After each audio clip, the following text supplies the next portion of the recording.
Hello and welcome to the Rejuvenate podcast. I am your host, Chrissy Hawks, and I'm here with my co-host, the creator and founder of Genetic Insights and the author of the Rejuvenate Blueprint, Elwyn Robinson. And as always, thank you all for joining us. This is our pleasure to bring this information to you. So please remember, we have a couple of sponsors, and it would be wonderful if you could support our sponsors so we can keep this podcast going and help you understand chronic illness and bringing yourself into health, wellness, and optimization. So please remember to hit that like and subscribe button and that bell icon so you don't miss an episode. Today's episode, we are going to dive deep into dopamine. And yes, we have done other episodes on different neurotransmitters, so I'll make sure I'll put some links below so you guys can catch up on those. But today, we are really focusing here on dopamine. So Elwyn, tell me, why did you want to do this deep dive into dopamine today? Well, two main reasons, Chrissy. First of all, actually three. It kind of naturally follows on from the episode we did recently on depression, I guess, where I said I thought low dopamine was a key element of that. And so, that makes it worth expanding on. Second, I saw a comment recently from someone requesting a deep dive into dopamine, and I made a note on my checklist to do that at some point. So here we are. And third of all, I've actually had my own experience recently with modulating dopamine that's reminded me of some stuff. And I was like, I wonder what else I've forgotten about dopamine, which is such a crucial thing. So that put me into a bit of a deep dive looking into it. And I came across some stuff that I didn't know, that I hadn't heard before. And so I thought, let's share that as part of an overall presentation of dopamine. So this will be, unlike sometimes, you won't have had to have watched previous episodes for this one to make sense to you. We'll start from the beginning with the basics here, but we'll get into a bunch of stuff that hopefully probably most of you will not have heard before, which will be interesting and helpful. But it's kind of crazy that we aren't more focused on dopamine. Maybe I'm speaking mainly for myself. I don't know. But given how important it is to feeling good, and everyone wants to feel good. And so, and given how important it is, I guess, to be successful, to achieve things, because it is actually the very molecule which gives you motivation to be successful and achieve things.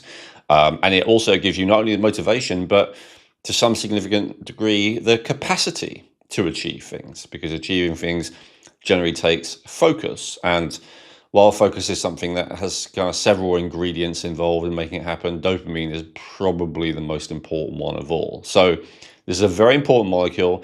And then probably another reason why it's so important in this day and age is because our dopamine system is kind of under attack from various different fronts, from modern technology especially, but everything about our modern lifestyle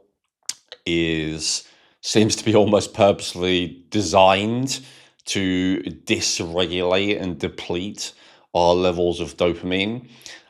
Conspiracy theories would say that this is because a low dopamine individual, let's say a low dopamine group is much easier to control and even enslave than a high dopamine group.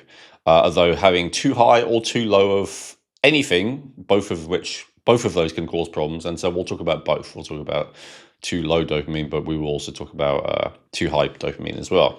So I've got a list here. I've prepared some stuff. I do have a bunch of study links as well. So if there's anything particular you want, Chrissy, let me know. And we'll make sure to include it. So we'll talk about what is dopamine, how is it made, what's it made from. I've talked about, spoiler alert, tyrosine a few times before, but we'll get into that a little bit. We'll talk about how it works. We'll talk about the dopamine receptors. This is, I think, even if you've heard it before, worth really understanding. We'll talk about signs of low and high. We'll talk about the relationship between dopamine and histamine. There's some stuff about that I had heard of, which I think most people haven't, but there's some stuff about that even I hadn't heard of, that I just discovered. So I'd be happy to share that with people. How to test your dopamine levels. And then different strategies to raise your dopamine levels, as that's usually what people want to do. And we will assess them based on, how effective they are and how safe they are, how sustainable they are. Great. I mean, yeah, I know we have talked about that in the past, especially on our light episode and things like that, how, having that low dopamine and the impact that can potentially have. And also too, that it is how did you put it? The words are going to go. It regulates or down regulates. That's it. Thank you, Owen. Yes, exactly. So, I mean, sounds like it's a bit of a complicated neurotransmitter, but I love that we do these deep dives so people can have better understandings of the importance it does have and the impact it has in your life. Yeah, it's a bit complicated and it's a difficult one. I think that's what you're talking about there with the down regulation. There are some things like oxytocin that we've talked about before, which is actually related to dopamine to some degree, where kind of the more your body creates, the more it upregulates the enzyme that creates more of it. So it's like a positive circle, I guess. And it's like, I guess to use poetic language, like the more love you experience, the more love you can give, or something like that. But that's not the case with motivation. And so one of the things to understand, let's get into this first, actually, before we go through the list I just said, is the high dopamine state, or even the moderately high dopamine state, generally by almost everyone is considered to be a desirable state. Like, it feels good and it helps you get stuff done, and it helps you get stuff done more efficiently and helps you enjoy life. It seems to be like everything good. But one thing we have to understand about it is that it is a high energy state. And so what that means is the reason why your body downregulates, I think the primary reason is because you are using more energy. More energy meaning, more everything, more glucose, more oxygen, more nutrients. And so being in that very high energy state, very high depending on how high the dopamine is, it uses up more resources. And so that's why your body is not like, yeah, let's let the dopamine run as high as possible for as long as possible. That's why it's downregulating. It's easy to feel like kind of nature or whatever is cruel in the way it's set it up, that feeling good is like a limited resource. But that's the reason why, because that type of feeling good that comes from dopamine is quite energy expensive. And, we only have so much of that currency of energy available to us. And so as much as we may not like it, we need to rest, we need to relax, we need to recover, we need to rejuvenate. And and dopamine can actually help with rest and relaxation, and we'll talk about that in a second. But overall, high dopamine, at least, is a high energy utilization state. Yeah, okay. I was going to say, yeah, that makes absolute sense, because the body just cannot be running at that pace for so long. It does need that time to rest and to do it. Okay, perfect. That was a really great overview of that. So, what's dopamine? Okay, so it is a neurotransmitter. It's something that communicates between neurons. It's synthesized in the brain, the substantia nigra, and ventral tegmental area, often shortened to VTA. You don't really want to know, have to know what that means, but I guess the point is that the dopamine that affects how you feel is made in the brain. Now, I say it that way specifically because there is actually a bunch of dopamine as well made in the gut. And that can have an impact on how we feel. But the much more significant impact is the dopamine specifically made in the brain. So that's what we'll be primarily focused on. It used to be thought of as the pleasure chemical. There was that famous rat study where a rat's brain had an electrode placed in it at that part of the brain that I just said, which stimulates the production of dopamine. And basically, the rat was given like a button that every time it pressed it, it would create more. It would release more dopamine, create and release more dopamine. And it was observed that once the rat realized this, it would like literally keep pressing the button until it died. It would forget to eat, it wouldn't sleep, it wouldn't do anything. So that's, I guess, what happens if you get around all those downregulation, mechanisms, and you're able to cheat and just automatically just keep producing more dopamine. Is that, yeah, literally the organism will die. So because it's so compelling, it was thought of as a pleasure chemical. And dopamine, it was originally discovered, as with so many of the neurotransmitters, when they tried to understand how drugs worked. So, for instance, the endocannabinoid system was discovered by looking at how cannabis works. The endorphin system was discovered by looking at how morphine, I believe, specifically worked. And sure enough, the dopaminergic system was discovered while looking at how cocaine worked specifically at the time. And all these things I just mentioned in the early 19th century were, medications that were readily available at any chemist. So these were very popular things. And so there was like, oh, wow, it has such a, powerful effect. How does it work? So anyway, it was considered to be a pleasure chemical to begin with, but when it was really looked at, it was realized that actually it is more of a thing that motivates and also helps you to focus. It turns out that, the joy and euphoria and stuff like that are there, especially if there's high levels, is really there to motivate you to continue despite like difficulty. So if you think of someone who lacks motivation, what do we often call that person, right? Like lazy or something like that. But what does lazy really mean? Lazy means lacking sufficient motivation to pursue a goal. Doesn't even have to be a high-minded goal, could be a very animal goal, but lacking sufficient motivation to pursue a goal despite and through difficulties. Because generally, we are in a world with finite resources. We are in a world where, not everyone, there's not enough for everyone generally. And so, and we're in a world with a lot of threats, right? So let's say you're more of a prey animal. Sure, there's plenty of grass, but, the problem is there's other problems. So in either case, it's pushing through the difficulty is really the key element of it to achieve whatever it is that you want. And so there's a mechanism there that gives you pleasure in pushing through that difficulty, which is dopamine. Just like there's also a mechanism that gives you like a feeling good when you're going through a really unpleasant experience, which is more the endorphin system. If you've been injured or something like that. So there's a mechanism to give you pleasure despite difficulty, and that's the dopaminergic system.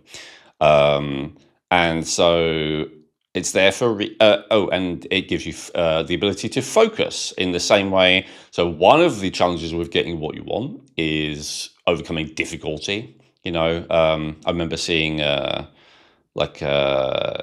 example of a primate who wanted to get a nut out of it's like a shelled nut, and like bashing it with a rock and bashing it and bashing it and bashing it. And like, they tend to be quite skittish primates, usually jumping around. But this one was like really determined. They kept going at it, kept going at it. And so one of the things involved with that, of course, is that gives the motivation to carry on doing that is the pushing through is the expectation reward. So one of the challenges, is to push through the difficulty of it.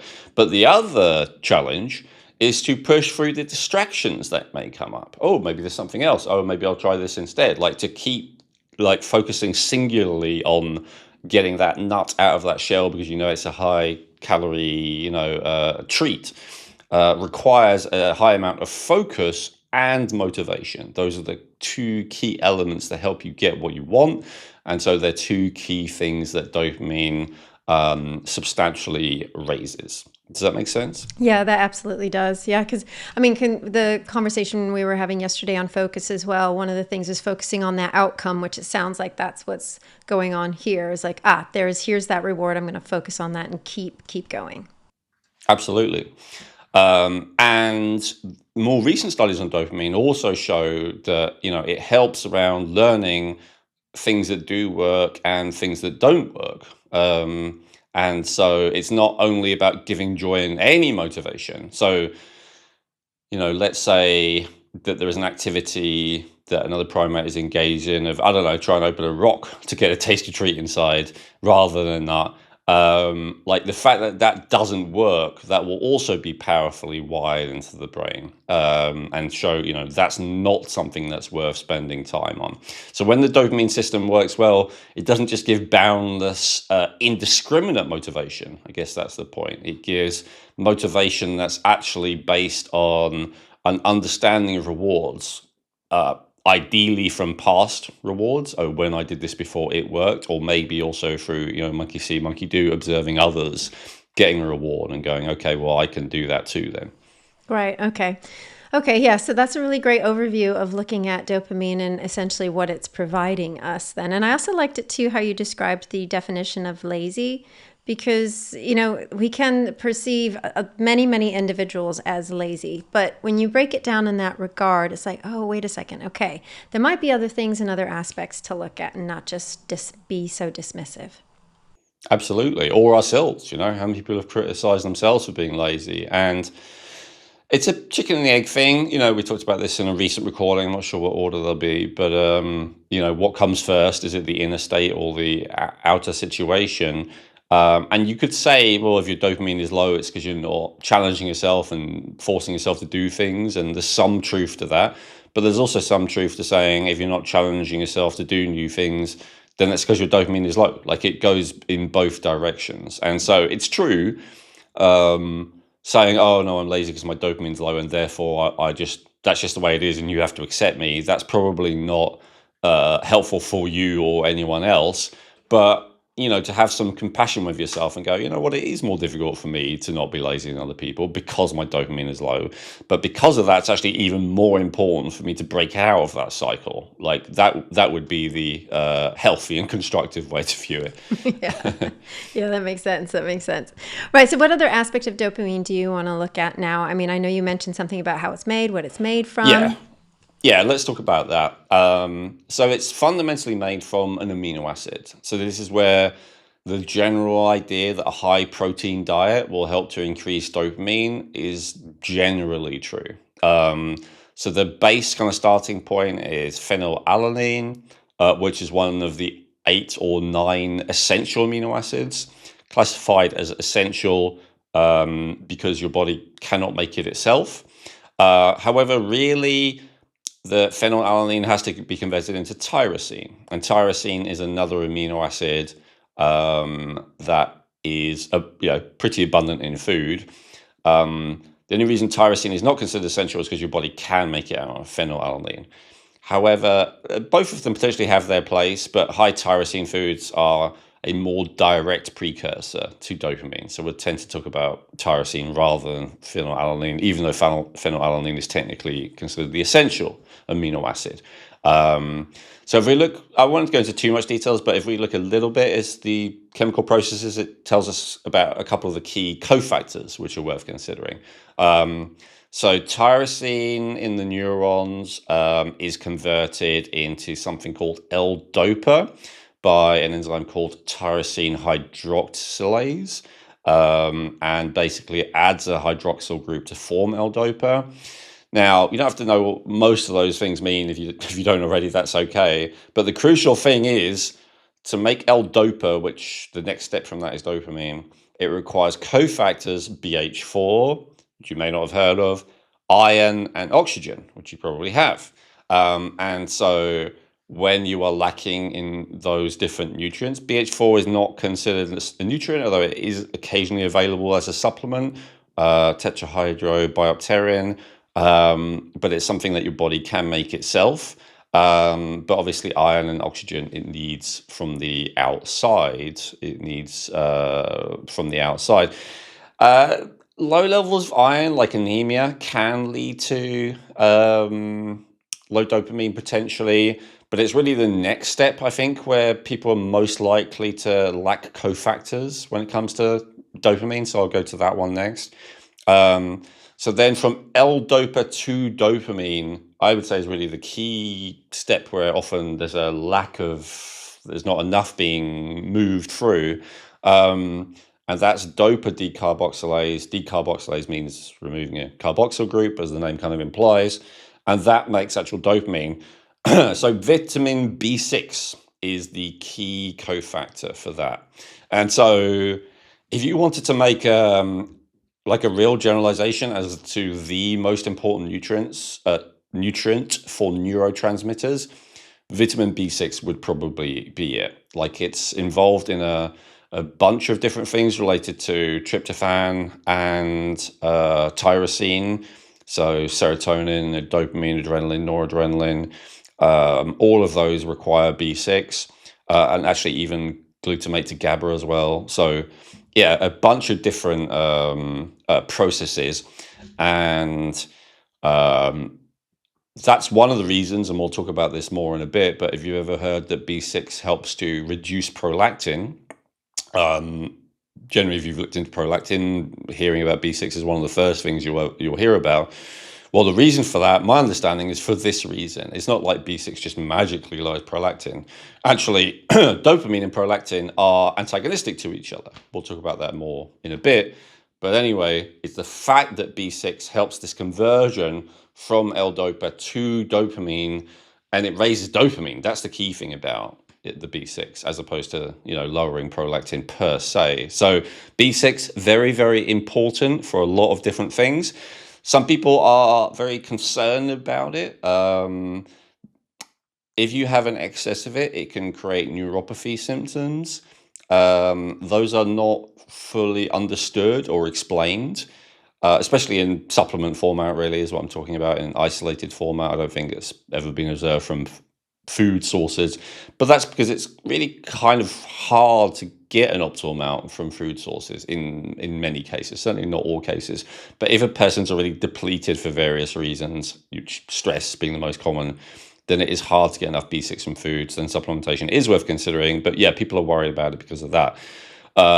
Jacob, who we've had on as a guest for a few times, is convinced that the reason for that is because B6, among many, many different things that it does, is involved in the detoxification of certain heavy metals, and that it will, my understanding is, from a mainstream science point of view, it breaks the bonds between some of those metals like copper and iron and things that they're attached to, so it kind of frees them up, which then allows the body to excrete them, but then also means that they're more able to kind of cause damage if they are not efficiently excreted. So, Jacob's formula is all about like using high dose B6 to liberate these elements, but then all kinds of other things to then get them out quickly. And so that's his view on why B6 causes neuropathy. And also, I mean, you could say it's just one person's opinion, but the reason I give it credence is because people who maybe had issues with even moderate amounts of B6 before can have much higher doses of B6 using his protocol and not have those same effects. So there seems to be something to it that if you mitigate for that issue of the B6 causing heavy metal detoxification, then the neuropathy symptoms are less. But it's still in research stage. It's open. Some countries actually limit how much B6 you're allowed to sell in a supplement. I've noticed, for instance, like in the EU, I believe it's 20 milligrams per capsule per serving or something like that. Whereas in the US, you see, much higher dosages. I'm not sure if that's limited.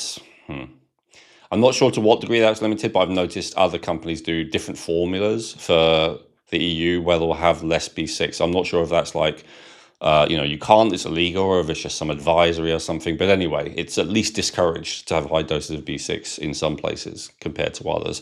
But some people say that high doses of B6 is absolutely what you need. For instance, the studies that show B6 lowering prolactin are generally using high doses of B6. So then there's conspiracies about, they don't want us to have B6 because they want to keep us, So we're back around again. Yeah. So, I'll mention all the different theories, but yeah, bottom line is I don't think anyone doubts that you need B6 to convert L-DOPA to dopamine. So let's go back to that. And then, so there is that downregulation that we talked about earlier. One of the mechanisms by which that happens is that when the dopamine is high, it suppresses the action of that tyrosine hydroxylase specifically. So that's the one that converts tyrosine into L-DOPA.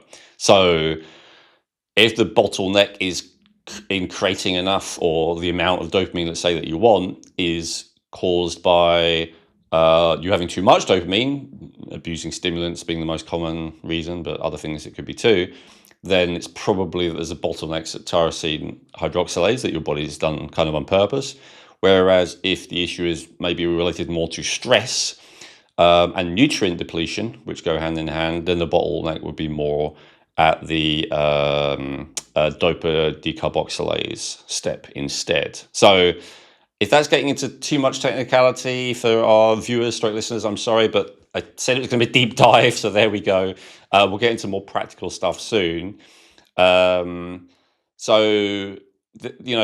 research has also shown that the gut plays a role. So different bacteria will also speed up or slow down the liberation of tyrosine as an amino acid from the larger proteins that it starts off with. So generally it's shown that chronic inflammation and heavy metals, for instance, will both reduce the liberation of sufficient amounts of the amino acid tyrosine, but more impactfully will deplete the cofactors, necessary, especially B6, which we've talked about as well, but to some degree even, iron and oxygen as well, and BH4 actually. So that can be another reason why a person is low in dopamine, even if they have all their lifestyle factors keyed in. If they have heavy metal toxicity or if they have gut inflammation, that can still, and even if they're having enough tyrosine in the diet, that can explain why it's not getting through. And so that's, a lot of that is the breaking down of proteins into tyrosine. And so you can cheat in that regard by just taking tyrosine, like the isolated amino acid. But if you're not doing that, that could be a reason why you might be having a high protein diet, for instance, but you might still not have enough tyrosine to make an optimal amount of dopamine in your bloodstream and in your brain. Right. Okay. So quite a few factors here. What I'm really hearing a big part of as well is when we go back to especially the Rejuvenate blueprint, the building blocks are essential here. And if we're not getting those, then we are not getting the dopamine that we need. Absolutely. Yeah. And, the key things that are going to mean you don't have enough building blocks is either because you don't have enough going in, but, into your body, you just, depleted in your diet. But more commonly, there are things overly depleting those building blocks or cofactors, which are also building blocks. Yeah, absolutely. Genetic Insights provides cutting-edge, affordable DNA testing, giving you access to over 500 health reports that can help you in 3 key ways. They may be able to resolve your existing health challenges even when nothing else has worked. Using simple lifestyle changes, their reports can help you reduce your risk of developing future health challenges that you may be genetically predisposed to. And they can help you feel more confident in your health by showing you where you are genetically strong. Unlike most other genetic health testing companies, Genetic Insights tests over 83 million different variations in your genes, guaranteeing 99.7% accuracy across all of their DNA reports. They cover almost every aspect of health, including digestive issues, cardiovascular health, weight loss, hormonal and blood sugar balance, as well as nutrient needs, allergies and intolerances, and so much more. Using their system is quick and easy, and reading the reports is simple. If you've done an Ancestry DNA test, you can simply download your raw DNA data, upload it to the Genetic Insights platform, and within a few hours you will have access to genetic reports which give you a risk score for each specific issue and scientifically validated recommendations based on your individual genetic profile. Everything in your reports are based on scientific studies, and there are citation links throughout every report. If you are serious about optimizing your health and wellness and feeling great, then getting access to your genetic insights reports may be the most important health investment you will ever make. In the reports, not only will you gain insights into how to overcome existing health challenges and avoid future issues, you'll also discover which types of dietary, lifestyle, and even supplement protocols are best for your unique genetics. To get your unique genetic health reports, go to geneticinsights.co and use code Rejuvenate to get 20% off today. That's geneticinsights.co using coupon code Rejuvenate to get 20% off today. Right, so looking at it, you've given us the overview of what it is, how it's made, where it's coming from. So, how does it work? It's obviously incredibly complicated, but I'll go into a little bit more detail than I have before.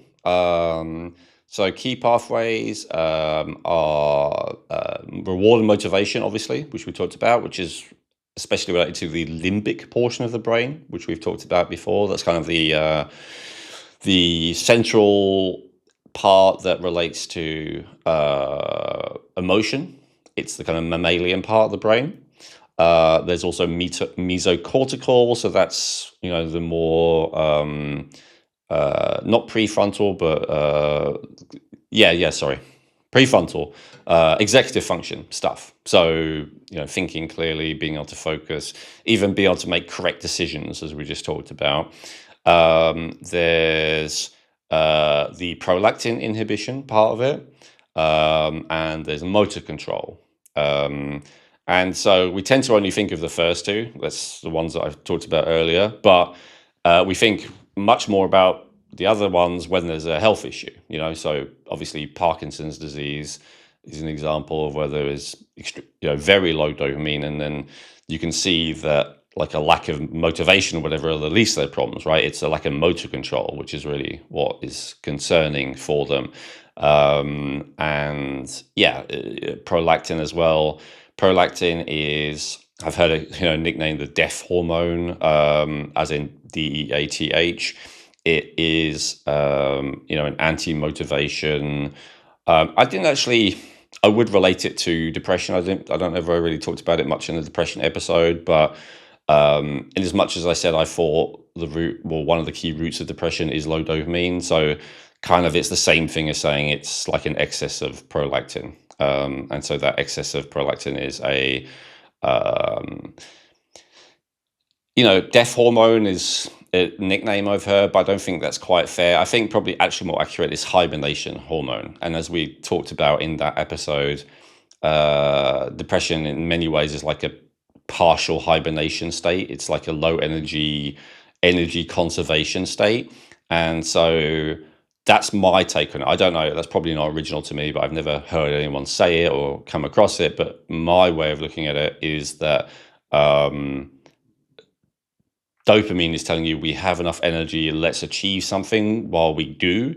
And then prolactin is more, we don't have enough energy, let's reduce our ambitions, reduce our energy expenditure, reduce our motivation, and not get anything done. Let's rest and recuperate, basically.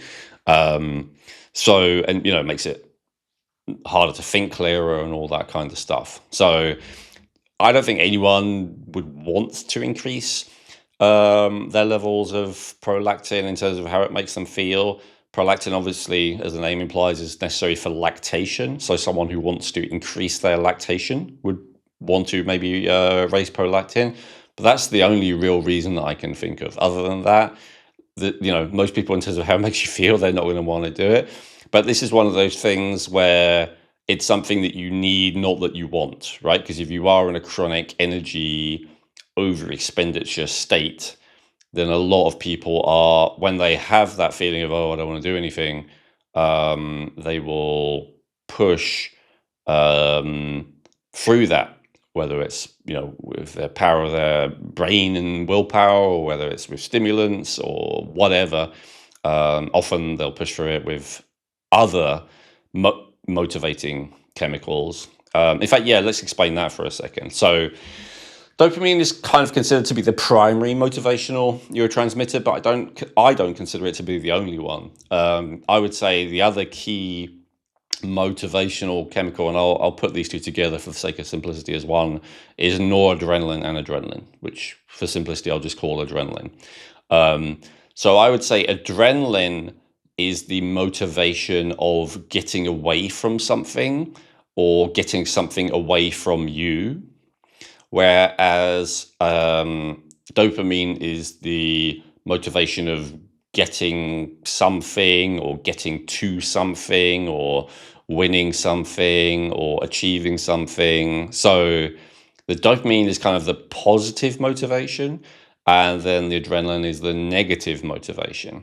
And so generally what I've noticed is when people are in a low energy state, often their dopamine becomes low, but the adrenaline, at least periodically, intermittently, is not low. And that's because your body prioritizes survival.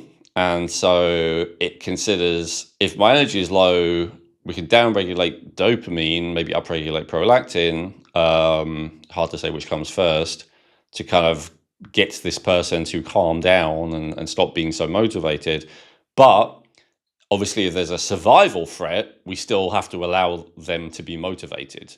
So how that plays out in practice is if someone is very frequently using their mind or using substances to override their own senses, which maybe they have to, maybe you're in a very tough position.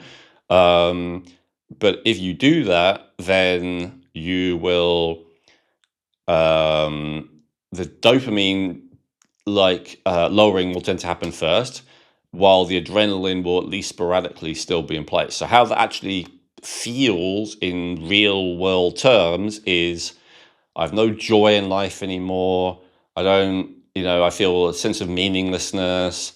I don't enjoy life, but I still do have motivation, but it's stress motivation. It's like, if I don't do this, I'm going to lose my house. If I don't do this, I'm going to lose my kids. If I don't do this, I'm going to, be homeless, whatever it might be. All these, I don't know what your version is, but your like worst case scenarios, and like avoiding those things or keeping these away from you, right?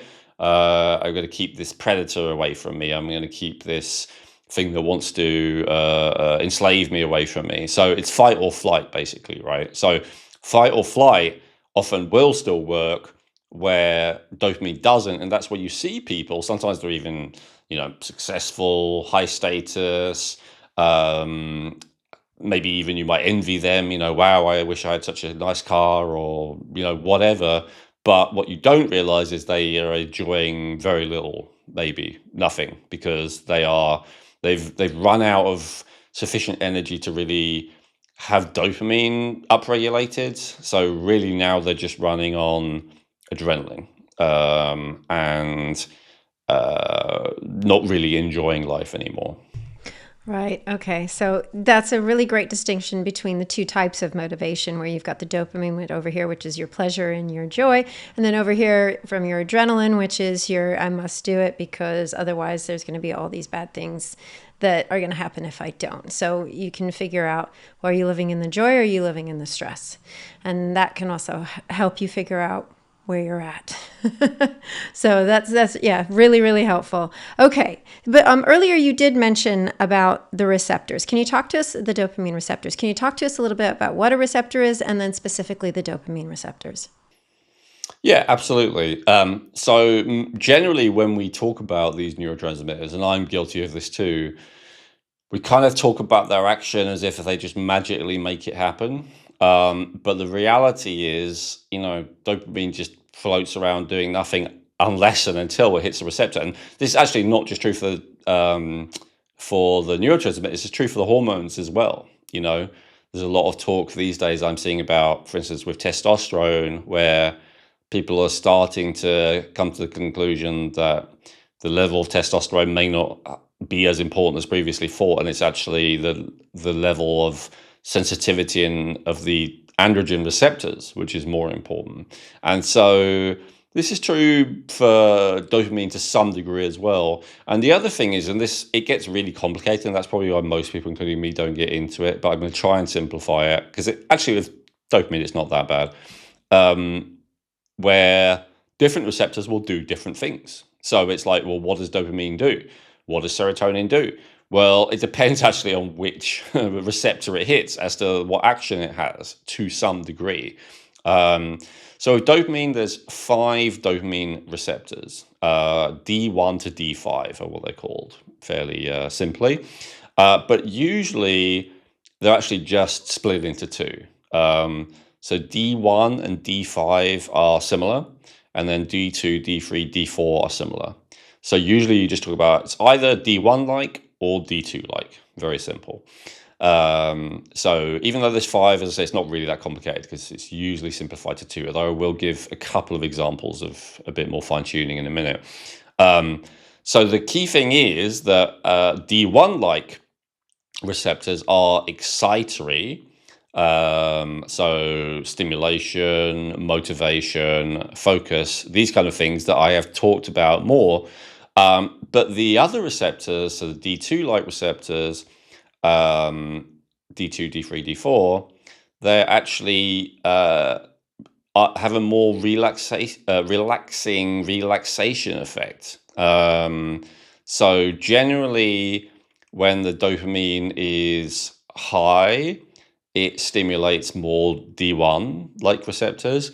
And when the dopamine is lower, it stimulates more the D2-like receptors. But there are exceptions to that. And so one of them being that if you've messed with the whole system by using drugs like stimulants or using different technologies, we'll talk more about those when we talk about what goes wrong with dopamine. You're kind of forcing the dopamine to be high. And so my understanding of it is that the dopamine kind of rockets between like hitting the D1 type receptors, but then being depleted and not hitting any of the receptors.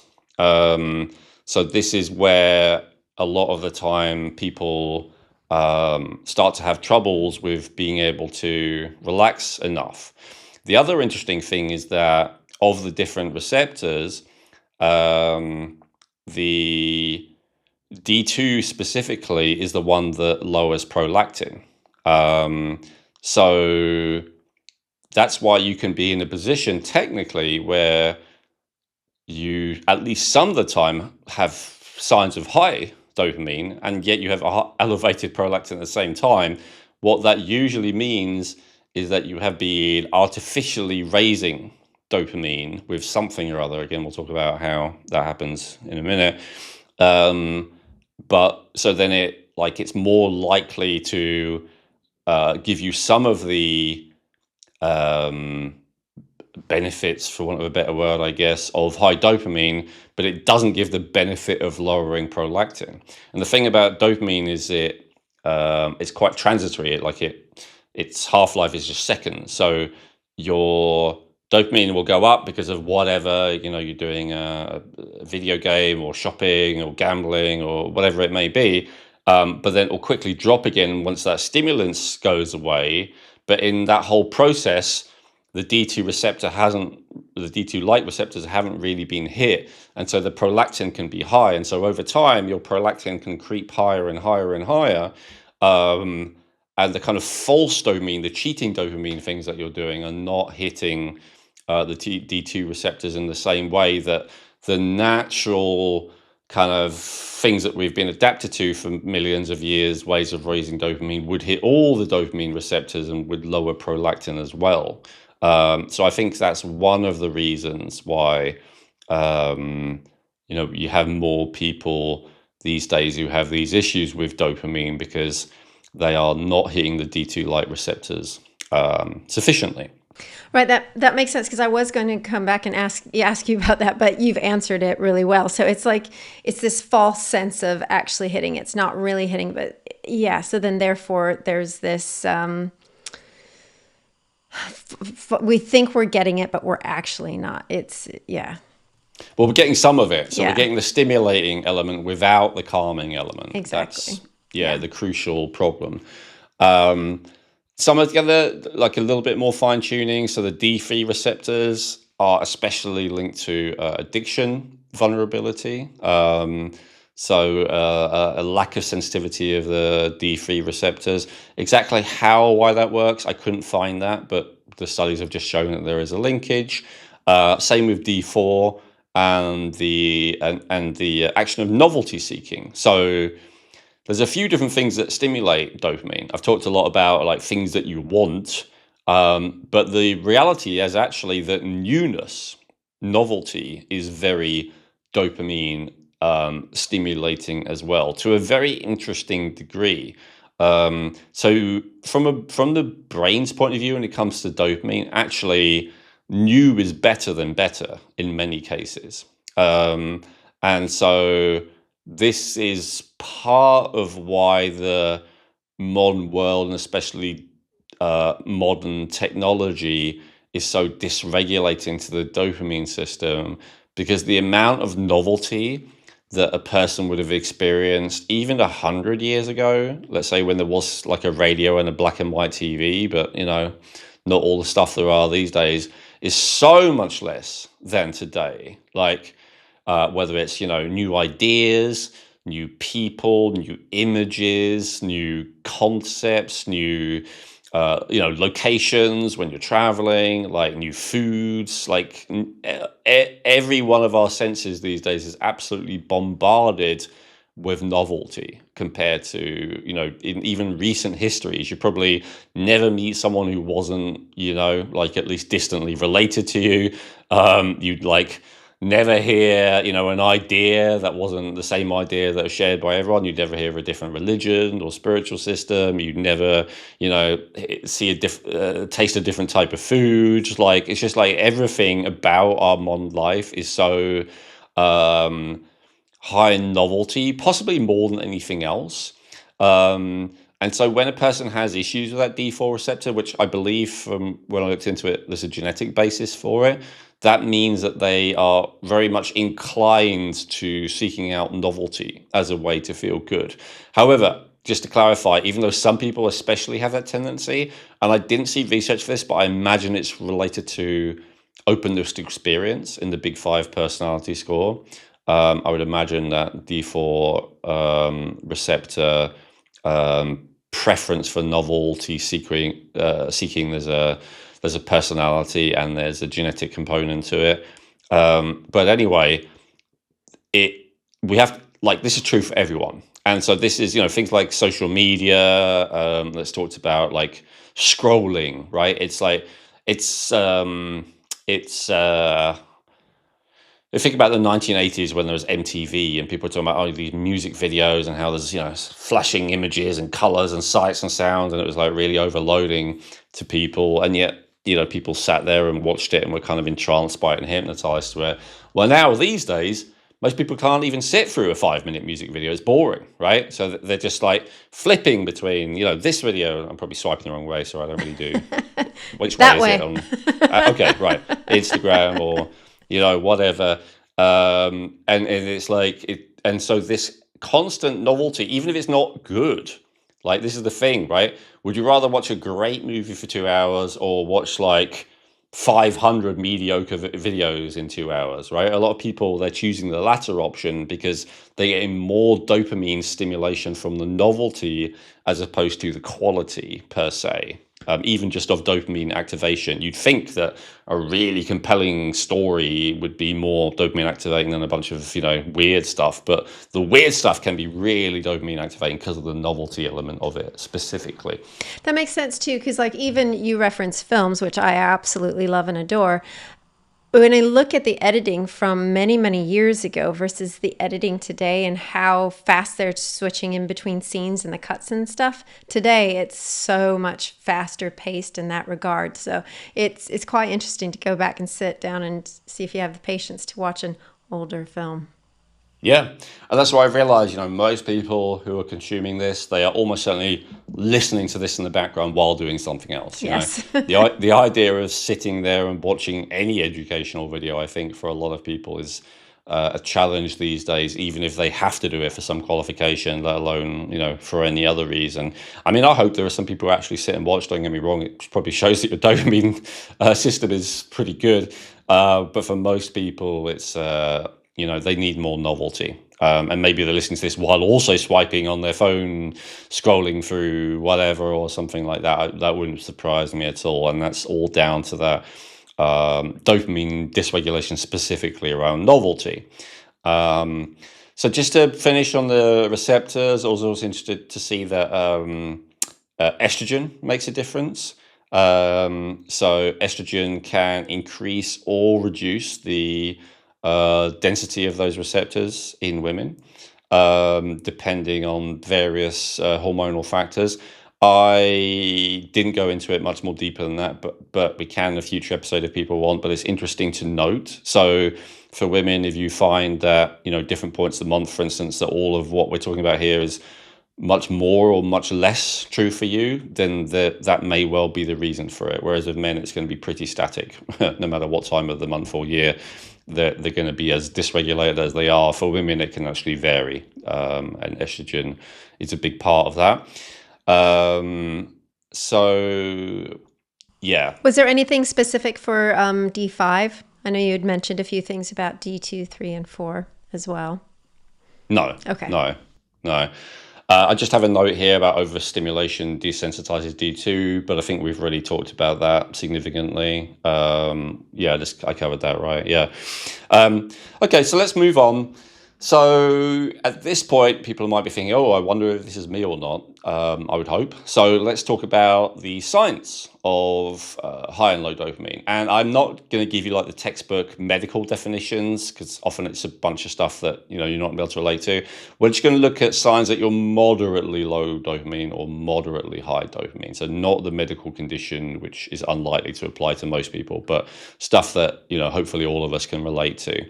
And I've broken into categories here. So I've got mood and energy, focus and productivity, physical signs, emotional signs, and behavioral signs. So we've got quite a lot here. So in terms of mood and energy, sign of a little bit too much dopamine, restlessness, and this can be physical. Like I've got an example here of not being able to sit still and stuff like that. But in terms of energy, it's just, not feeling like I've got to do something. That can also be related to other things like cortisol, but, we're building a picture here with a bunch of different symptoms. Mild euphoria turning to irritability. I thought that was funny when I came across that one. You and I both know someone who is very prone to that, who love dopamine-allergic substances as well. But yeah, I mean, it's just someone Chrissy and I happen to have in common, but of course it's universal. This is something that you'll find. And we talked about this, I think, in a recent episode about narcissistic people. Often narcissistic people desire to feel euphoric strongly more than the average person, although everyone does. And it can spill over into irritability. And this is hard to understand about spiritual teachers, personal development teachers, how sometimes when you spend time with them, you can feel really good because they're in a euphoric state. And so they raise seemingly the frequency, the consciousness of the whole room, and you feel happy just being around them.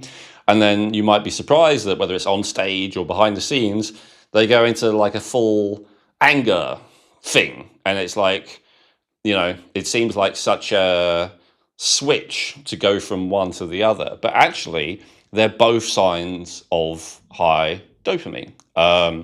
Euphoria, even mild euphoria, is not a sustainable state of being.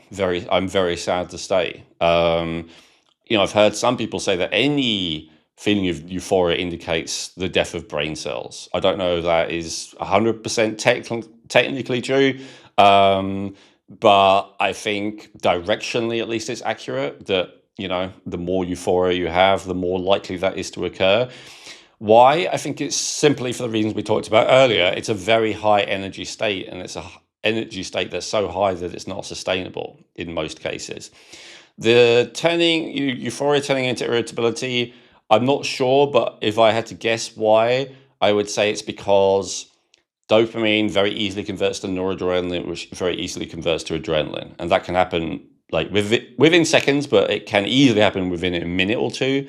And so, if a person has good conversion from dopamine into the adrenalines, and especially, well, if they have good conversion of dopamine into the adrenalines and they have bad conversion of tyrosine into dopamine, they're probably going to be angry a lot.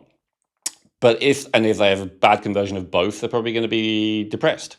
But if they have a good conversion of both, which is less common, but common among a certain type, like we said, a leader type, um, they will tend to have high levels of euphoria often and high levels of irritability as that dopamine then converts into adrenaline. So that's my understanding of why that's the case and how that's the case. Um, Short-term productivity spikes, but crashes. So this, both of those two that I just mentioned, actually all of them, I guess, if they sound a little bit like bipolar to you, then yeah, there's a reason for that. Bipolar, or what used to be called manic depressive, is related to that very extreme dysregulation of dopamine, where dopamine can go very high and then very low. And impulsivity would be another one. So acting without thinking would be a classic sign. And so whether this be, recklessness or gambling or flying off the handle, as we just said, or whatever, these are all examples of impulsivity. And so generally it's like a follow your feelings kind of thing. So a low dopamine person often has like low self-esteem symptoms, what we call low self-esteem, and would have very great problems like acting on their feelings. But a high dopamine person is the opposite. They'll too easily act upon their feelings and just go with it without thinking through the consequences. So on the other side, in terms of energy, what's often called chronic fatigue. We've done an episode on chronic fatigue. I wouldn't say that's the only cause of chronic fatigue, but low dopamine is correlated with it, certainly. Apathy or laziness, as we talked about earlier, could actually really be low dopamine. And a lack of drive to do anything that is not essential. So I talked about earlier about like the lack of joy in life thing. So often a person with low dopamine, if they don't have other issues, will still be able to get stuff done. They'll still be able to go to their job and do the bare minimum, but they'll not have any motivation or desire to do anything extracurricular. That's one of the signs of it. So one of the signs is they don't take joy in their everyday things, but another sign of it is they don't have any motivation to do anything other than the everyday things. Especially, active things. Maybe their napping might be appealing, but like hobbies and stuff like that, not so much. And generally, not caring about winning, not caring about achieving things, caring too much, too high dopamine, caring too little, low dopamine. So in terms of productivity focus, like the classic ADHD thing can actually be a sign of high dopamine, which is when they have very high focus on what they're into, but not on anything else. That can actually, be high dopamine. Risk taking, we've talked about already. Excess euphoria, we've talked about already. Impulsivity, we talked about already. Low dopamine, brain fog, procrastination, especially procrastination around starting new things. So we just talked about novelty and dopamine, and novelty seeking and dopamine. Generally doing anything new is intimidating. We're, as a kind of default, we are creatures of habit. Because it's safer, right? It's safer to stick to a way of doing things you already know, a person you already know, a location you already know, so a task you already know. So going to something new requires overcoming some resistance, unless the resistance to something new is counteracted by the desire for something new, which is the novelty seeking, right?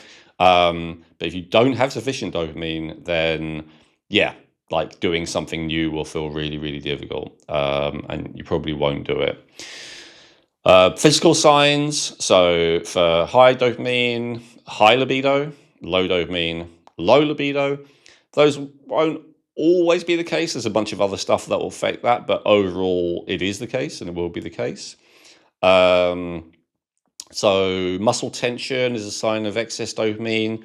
The classic thing of people who take drugs, but that raise dopamine, too much, is like grinding jaw, for instance. Sometimes tapping the feet, repetitively as well. Like more than just a restlessness, like a tense restlessness, I would say. And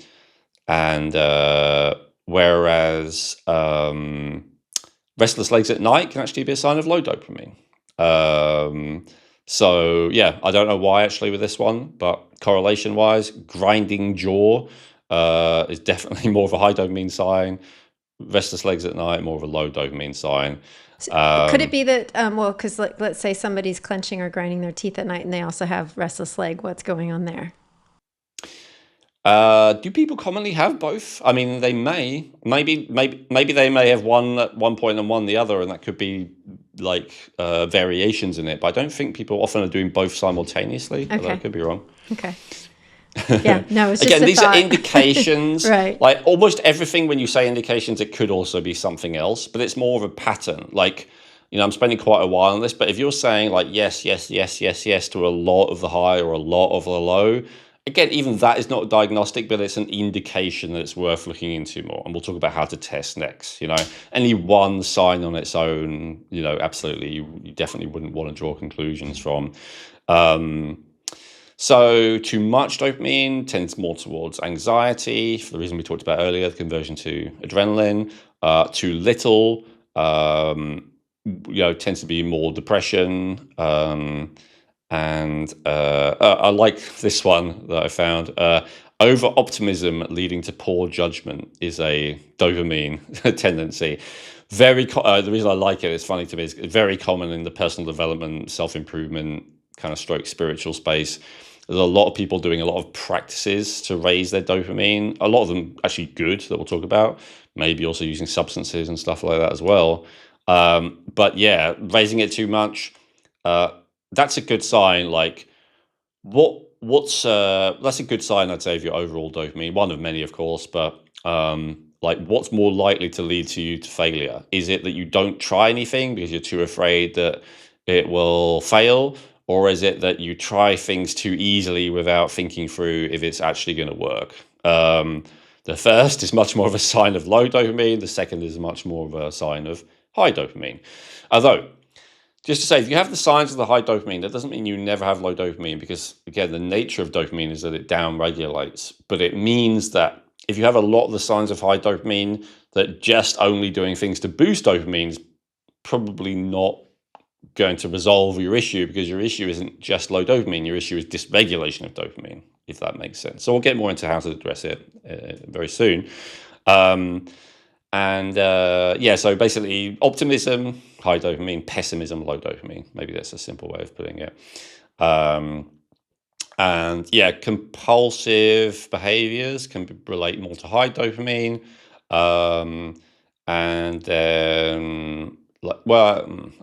Let's say compulsive dopamine stimulating behaviors like gambling, shopping, sex, whatever, eating even, can be related to high dopamine.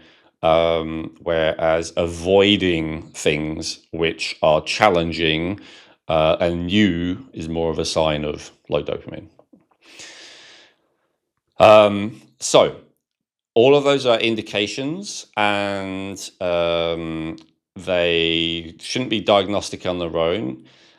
You may well have both. You may well swing between the two. And so if you said yes to everything, when I said both, yes too pessimistic and yes too optimistic, that's not that unusual. That probably means that you have the third category of dopamine dysregulation, as opposed to too high or too low, which kind of you have both.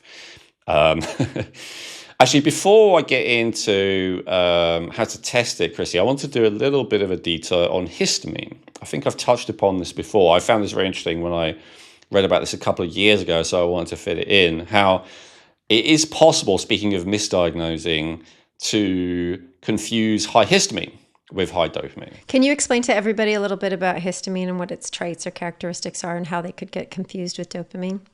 Yeah, yeah. So when we think of histamine, we tend to think of allergies, obviously. What most people know about histamine is antihistamines. But I would remind you that one of the classic qualities of antihistamines, and if you don't want it, you have to find like a special version of antihistamine, is drowsiness, right? Drowsiness is a classic side effect of an antihistamine. Why?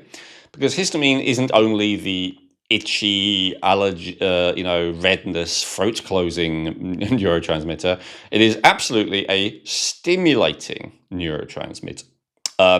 It also, another quick aside, is important for erectile function, by the way. Histamine is very involved in the ability to have an erection. So it's not often focused on, but if that's a challenge for you and you've tried all the obvious stuff and it hasn't worked, then low histamine is another possibility, something to think of that's rarely talked about.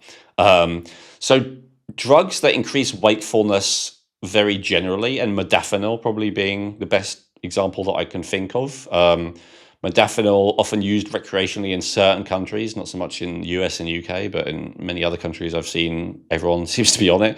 But it's used, in our countries, it generally is used more on prescription and specifically for narcolepsy. So it's the too sleepy drug. And so what does it do? Well, it raises things that you'd expect based on what we've talked about so far, like dopamine and adrenaline, but it also raises histamine. So histamine is just as much as a wakeful neurotransmitter as dopamine and adrenaline. I suppose that's what I want to get to. And it's the H1 and H3 receptors specifically that lead to wakefulness. And it's the H2 receptor that relates more to allergies. So if you have an allergy to pollen, cat hair, stuff like that, that's agonism, activation of the H2 receptor. The wakefulness is more related to other receptors, but still the thing that they all have in common is histamine. So they're both wakefulness stimulating. I guess that's the main thing they have in common. Now, their interaction's actually interesting, and I discovered as I was researching this for this episode that there is a significant gender component to this that I wasn't aware of before. So I'll share that with you. So histamine is also antagonistic to dopamine to some degree. Even though you can force them both to be high with something like modafinil, like I just said, generally, if it's not as antagonistic as, say, dopamine and prolactin, where there is a direct inverse relationship. But generally, histamine can inhibit the release of dopamine. And so this is where, although for some people, antihistamines make them feel drowsy, for some people, they make them feel great. And there's a few different reasons for that. But one of them is because of the anti-dopamine action that an antihistamine will have. It will indirectly raise dopamine. No, it won't raise dopamine, but it will stop the histamine from stopping the body raising dopamine, I guess is technically how you would put it. To say it simply, an antihistamine can raise dopamine. Histamine's effects are a little bit more long-lasting. And the thing that I thought was interesting, I wanted to share that I learned recently is, histamine intolerance can mimic low dopamine. So things like anxiety, brain fog, can be related to low dopamine, probably through the mechanism that I just said.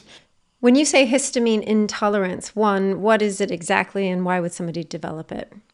Yeah, good question. We covered it in a previous episode a while ago. So histamine intolerance means, neurotransmitters like the ones that have an impact on your brain and nervous system are generally created more in the brain and nervous system, not always, but usually. But there are a significant amount created in the gut, and to some degree they are able to get to the brain as well, because from the gut, especially if the body has more intestinal permeability, more of it can get from the gut into the bloodstream.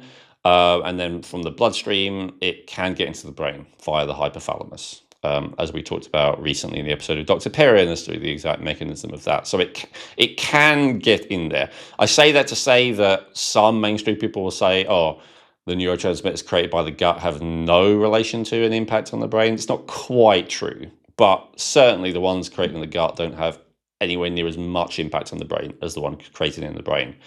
Anyway, so histamine, while it has this powerful effect on the brain, a bunch of it is still created in the gut. And when I say a bunch of it, it varies a lot on a couple of different factors. Number one is if you give your body the building block. So in the same way that dopamine is created from tyrosine or phenylalanine, histamine is created from the amino acids with almost the same name, histidine. And histidine is another one of the considered to be one of the 8 or 9 essential amino acids. It's one of the only ones that we can't make ourselves. And so if you have a lack of histidine, that could mean that your body is not making very much histamine in the digestive tract. I've not ever seen that be a problem. I have seen some people say that eczema symptoms get better when they take L-histidine. I was not able to work out why that was, to be honest, but that's the only example I've seen of where someone said taking L-histidine helped them. The problem is usually the opposite, though. The problem is that a lot of foods have plenty of histidine, and then especially any food that is aged, the fermentation process, and this, I'm not saying necessarily in your gut, though it happens as well, but just in general. So cheese, yogurt, but even like hung beef or tinned vegetables or anything where basically the food isn't fresh, the amino acid histidine that's naturally in the food will break down into histamine over time. And that's why the more aged it is, generally, the more histamine it has. Now, when you eat that food that has histamine in it, or that has histidine in it, that your body could ferment and turn into histamine, it shouldn't have much of an impact because your body has an enzyme called DAO, diamine something oxidase. I can't remember. I don't have it written in front of me. Let's say usually it's just referred to as DAO, DAO. And that enzyme DAO should break down the histamine in the gut to stop it being a problem. But some people genetically make less of that enzyme. And so those people often have histamine intolerance. So what histamine intolerance means is specifically talking about consumables, food and drink. It's saying you feel worse when the food or drink that you have contains or stimulates histamine because you do not have enough of the stuff, DAO, to break down that histamine. So to go back to the original point, when someone has that histamine intolerance, they'll tend to have higher histamine in the gut because the body's not breaking it down. Some of it will get into the bloodstream, and the elevated histamine can lower, in turn, the dopamine. Okay. All right. No, that's helpful. That makes sense. Yeah, I think I have seen it before in the genetic reports as well, talking about that enzyme. Yes, yeah. And just to complicate things even further, so a 2025 study showed sex differences where histamine decreased dopamine in men, so everything I just said, but it can actually increase it in women, depending on where they are in their menstrual cycle. So that's one of the examples where I said I'll provide a study link for you if you remind me, Chrissy. In fact, I have 5 of them here. So I didn't get really deep into that again, how female cycles relate to this, but it's worth noting that everything I just said is true for men. It may not be true for women, depending on where they are in their menstrual cycle. Okay. All right. So that's the overview of histamine. And was there anything else to cover on how people can mix those two up? Because I know you were saying that they're both stimulating neurotransmitters. Yeah, I think so. The other thing is that histamine relates more to like irritability and frustration and stuff like that. So while they both excitatory, they both can increase mental focus. They both can increase wakefulness, and they both can kind of increase motivation. But the difference is that The histamine is more of an aggravated state, whereas the dopamine, I mean, admittedly, it's modulated by a lot of other things, but let's say the dopamine in its purest form and not excessive is actually a relaxed motivated state. It's not a frustrated motivated state. So that's one of the ways that you can tell them apart, and one of the things to watch for. If you relate to a lot of what I just listed earlier as high dopamine, that's why I wanted to give this section immediately after the previous section. It is possible that what you're actually experiencing is high histamine rather than high dopamine. And that can be tested. You can test blood histamine more easily than you can test blood dopamine. But you can also test it by seeing the effect that an antihistamine has on you. And if an antihistamine completely zaps that feeling that you thought was high dopamine, that would be to me more of an indication that actually it was high histamine that you were feeling. And the other one being if you're frequently frustrated and irritated. Again, it can happen with dopamine as well because it's conversion to adrenaline, but I suppose it's the less euphoria. Like, you do have a lot of euphoric moments if your dopamine is genuinely high. Euphoria is not something associated with histamine. So if you're going between euphoria and a relaxed motivation and maybe sometimes irritation, stroke anxiety, that's more likely to be dopamine. If it's just the frustration and irritation, then that's more likely to be histamine.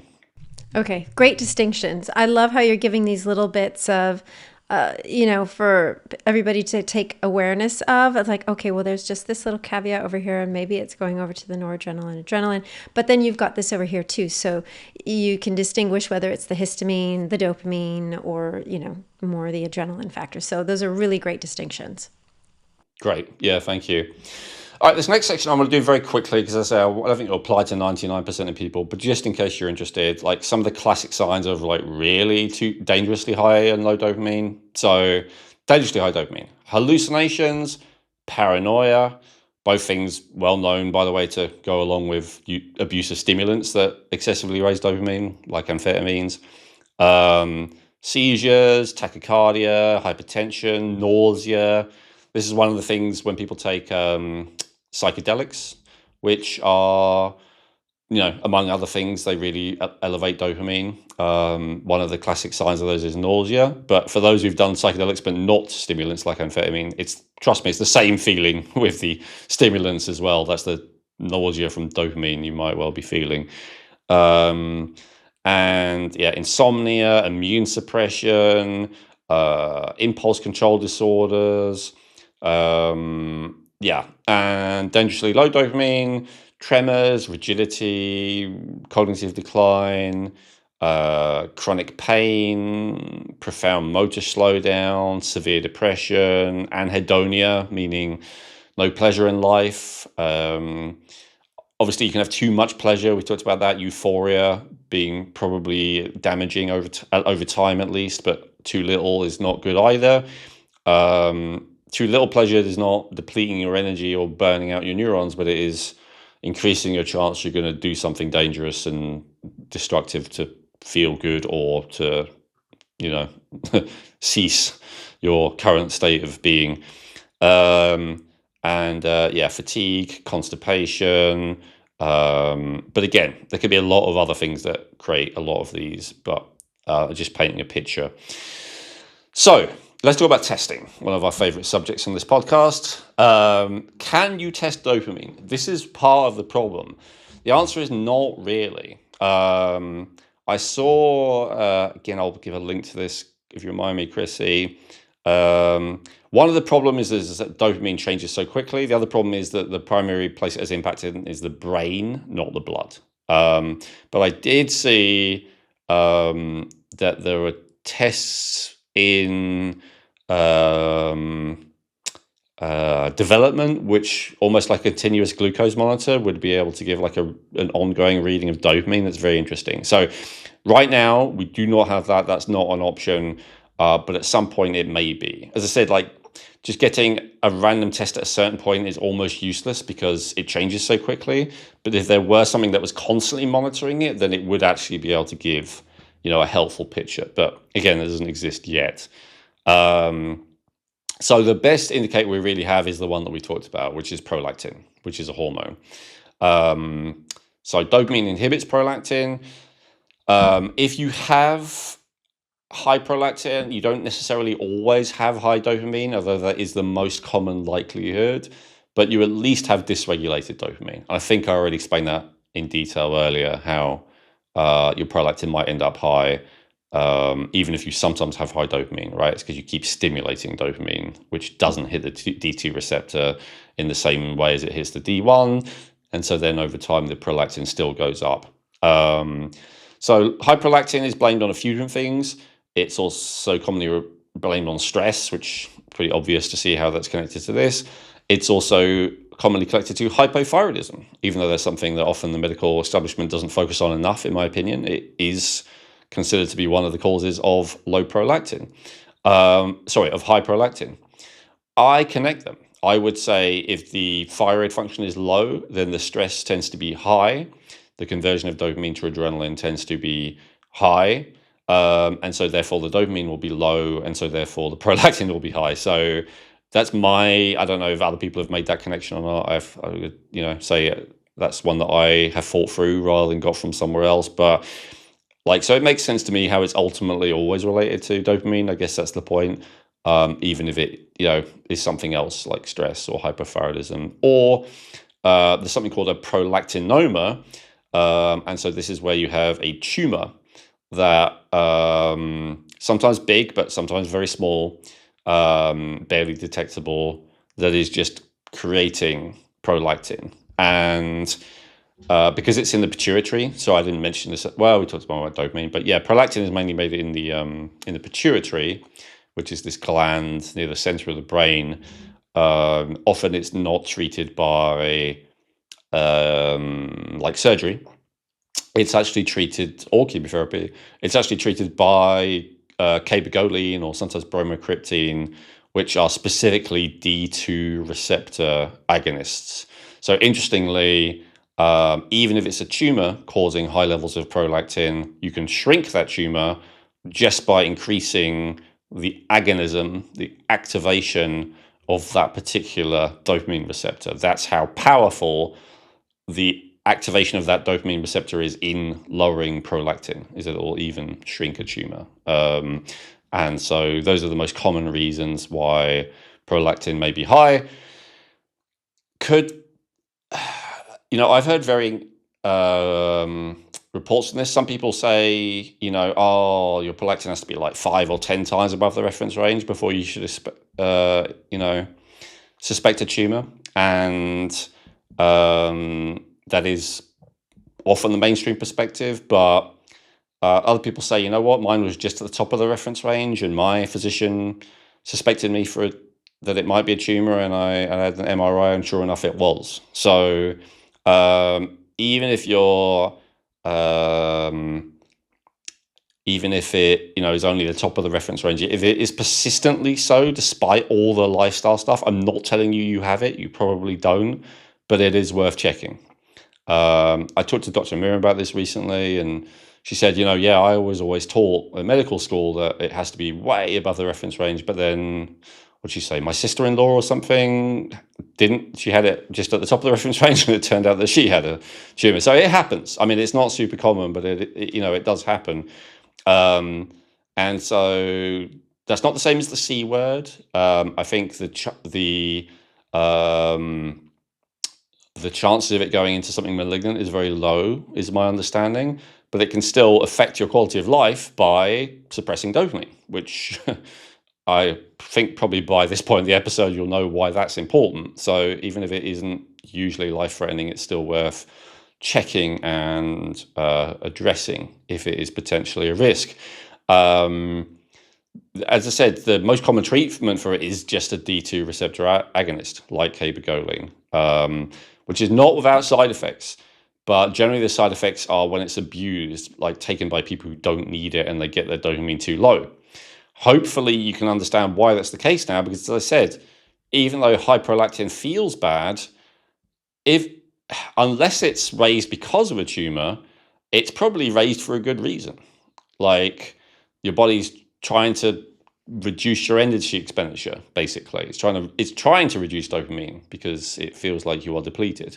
But there are potentially compounding factors, and the most common that I'm aware of is the prolactinoma that may artificially raise the prolactin. So that for no good reason, I guess you have low dopamine rather than for good reason. In an ideal world, you'd meet all of your nutritional needs in the form of vitamins, minerals, phytonutrients, and more from the foods you eat. However, unless you prepare all of your food at home from scratch using the highest quality ingredients possible, the reality is that most of us need some nutritional support. Most of us need to take supplements if we want to look, feel, and perform at our best on a consistent daily basis. And this is especially true if you have genes that give you an elevated need of certain nutrients. And this is where Feel Younger can help. What I love about Feel Younger is that they offer a huge range of quality supplements and healthcare products formulated and endorsed by Owen Robinson, including must-haves like magnesium glycinate and vitamins B12, D3, and K2. And they do it at affordable prices with free shipping for orders over $50 without ever compromising on quality, purity, or potency. To learn more about how Feel Younger supplements can give your health a boost while supporting this podcast, please visit feelyounger.net and use promo code Rejuvenate to get 20% off your first order. That's promo code Rejuvenate for 20% off your first order at feelyounger.net. Right, okay. I mean, that's really something you can definitely take a look at, especially if you're getting those blood tests back and you're not exactly sure. That's a very good indication. Yeah, and I'll just share where I'm at with it. Mine's been consistently high, really, no matter what I've done. People blame it on a bunch of different factors, all of which I was open to. People say it's excessive masturbation. Well, here's the thing: when your prolactin is high, you don't really feel like masturbating. So that wasn't it for me.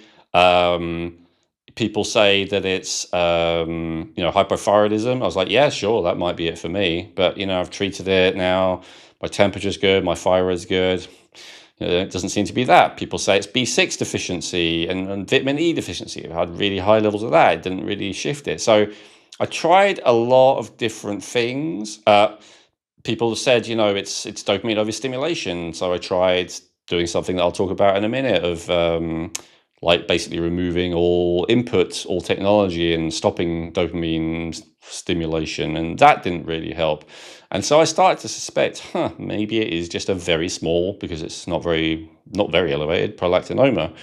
So I asked Dr. Miriam about that, and she was happy to let me try a very low amount of cabergoline. And in fact, the amount that she provided me, it's something that you only need to take once a week, and because the half-life is very long compared to most substances. And I took less than half of what was recommended. I'm very cautious of any dopamine agonists. So I had a very, very small amount. But I will say, for me, I was blown away at how much better I felt, and not motivated or anything like that, just actually relaxed. Like it felt like that D2 receptor really needed agonizing in my case. And it just helped me to be able to relax, sleep better, not get stressed about things. And so I await tests. I'm doing tests soon. I want to make sure that my prolactin hasn't gone too low, because I think that's a common thing. Even though I had a very, very, very low dose, I still want to make sure it hasn't gone too low. I only want to get it from top of range to mid range. That's the thing. I think a lot of people who abuse it, and then they go from mid range to low, and then they create all kinds of problems for themselves. I'm not trying to do that. But I haven't gone down the route of MRI or anything, because it's very difficult to get where I am in the UK. Those kind of procedures are not easily available for a very long time anyway. So I was like, let me just try a little bit of treatment, very low dose, see if it actually makes me feel better. And I would say so far it has. I don't know what might be able to stop or whatever by the time this actually comes out. I'm almost hesitant to say this though, because I don't want anyone to watch this and go, oh, well, that's what I need too. Like, the answer is probably not. Like, I've been putting this off for years and years and years. I first had hyperlactin back in 2019. So what's that, 6 years? that this has been an option for me, and I've like refused it. Maybe I should have done it sooner in hindsight. Now I see it works so well. But the thing is, um, you really don't want it to go too low, your prolactin, for all the reasons that I've talked about in this episode. And you don't want to abuse this thing. It has a whole strong list of side effects for people who overdo it or use it when they don't need it. So yeah, like I talked to a medical doctor about it before I did it, and I strongly advise you to do the same. I know you can probably buy it online or whatever, but I wouldn't. I would put it in that category of things that I really wouldn't do without being certain that it's a good idea. But I mention it because there's probably a small minority of people here who who are watching this for a reason, right? If you're watching an episode on low dopamine all the way to the end, it probably is because you have low dopamine, and so it's worth considering if you have that really elevated prolactin. Not just doing it, but asking a medical professional about it. Yeah, that's a really great point, especially getting somebody who is well versed in it and, bouncing those ideas off of them. And it could be something that they hadn't thought of, but that they could consider. So that's in the very specific case of if you actually genuinely have elevated prolactin, at least as high as mine, usually higher than mine. But what about for everyone else? Because I'll be honest, I have seen, I don't know, 100 people's test results in the last couple of years. I've never seen someone with prolactin as high as mine. So mine was just high. Most of you don't have that problem. It's, maybe yours is moderately high. And so, the drug route is not the route to go down. Try everything else first, including all the stuff I mentioned. So let's get into that list, right? Yes, absolutely. So what are the strategies that people can do? Yeah. Okay. So, well, let's talk about things that raise and lower it. And then we'll talk about the interventions maybe most recommended. So things that raise dopamine, being in a flow state. So doing things that you actually enjoy. So these are preferably things which are, I would say, real as opposed to virtual. So there's nothing wrong with games or whatever per se, but they're not like an effective way of raising dopamine. Doing something out in the real world, whether it be, I don't know, golf or archery or building a tent, or I don't know, I'm just picking random stuff. Whatever it is you're into, something physical is going to be a lot better for reasons that will probably make sense in a second when I talk about other stuff. So non-virtual hobbies, I would say, are better as opposed to shopping online or gaming online or sexing online or whatever people do. So real world hobbies, real world sexual activity. It's shown that when you actually have sex as opposed to masturbation, especially with pornography, it's much more effective at increasing dopamine and lowering prolactin, as well as increasing testosterone for men. Meditation is great for a different reason. In fact, let me explain why a little bit. So meditation is one of the best things for actually raising dopamine. Is probably like my least favorite activity in the world. And it's actually embracing boredom. Like, I remember as a kid, one of the things, I was abused and traumatized and all the rest of it, but one of the things I hated the most was being bored, And what does boredom actually mean? A lot of people, like adults, including me, are like, oh, I don't have time to be bored, which, I think maybe a lot of us can relate to. But here's why you should consider making time to be bored. Because what does boredom mean? Boredom means a lack of stimulation, a lack of input, a lack of things that trigger dopamine, and so that's especially a lack of potential rewards and a lack of novelty. And so when you remove all of that, you will feel bored. But what you also do is you recalibrate your body's dopaminergic system. You recalibrate your so as we said, like the more stimulation you get, the more your body does two things. It downregulates the production of dopamine, and it downregulates the sensitivity of the dopamine receptors because it doesn't want you to be overstimulated. So this is where so many people get into a vicious circle where the more stimulation they have, the more that the body desensitizes the dopamine receptors.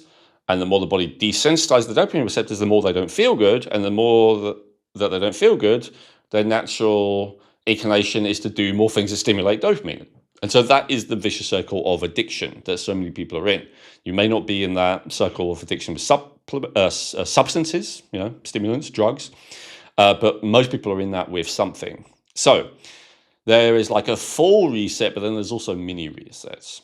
A full reset would be going out into nature, no devices, not only no phone, but no books even, nothing that artificially, unnaturally stimulates dopamine, and just whatever, fishing, watching the butterflies, the sky, the clouds in the sky, for reports vary in this, but like for a week or two, that will completely reset your dopamine receptors.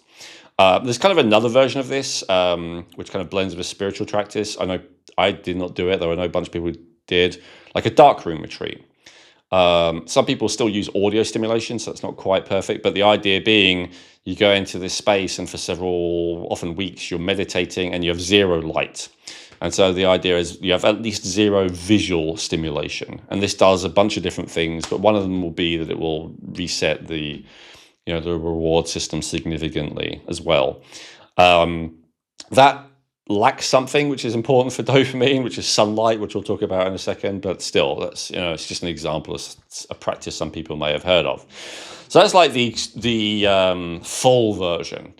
Of course, for most people are not going to do that for all kinds of reasons. Maybe they only have 1 week off work a year.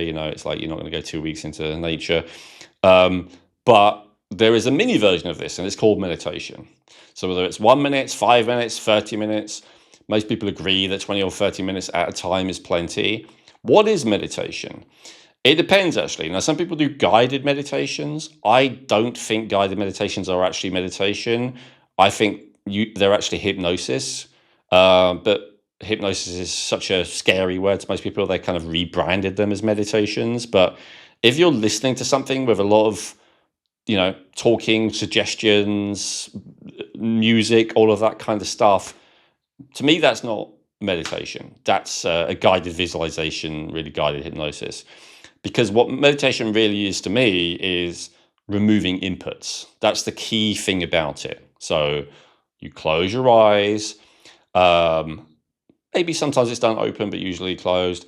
And you do it in a calm environment, right? So you do it where there's not the minimal amount of noise. You certainly don't have the TV or the radio on. You're certainly not looking at your phone, and you're just focusing on something, right? So sometimes it's focusing on your breathing. Sometimes it's focusing on a thought and just letting it go, like thoughts as they come up, mindfulness meditation. Sometimes it's focusing on one specific point, which is kind of more of a focus meditation. So sometimes it's focusing on one thing. That's a real meditation. Sometimes it's attempting to focus on nothing and just letting thoughts go as they come. That's another type of genuine meditation.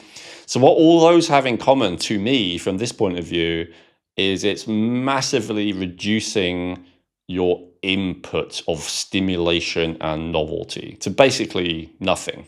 And what you'll find if you're a dopamine addict, that happens when you do that is that your brain will attempt to invent that stimulation. So it will come up with stimulating thoughts. And so that's why with meditation, you're encouraged to be present to the thought and let it go. Be present to the thought and let it go. Don't get caught up in the thought, right? If you do the type of meditation that involves like what's called fixed point concentration, where you also attempt to focus your eyes on only one thing, like a candle flame, for instance, is a common one. What you'll find is that your brain will usually go into like a full-blown hallucination mode.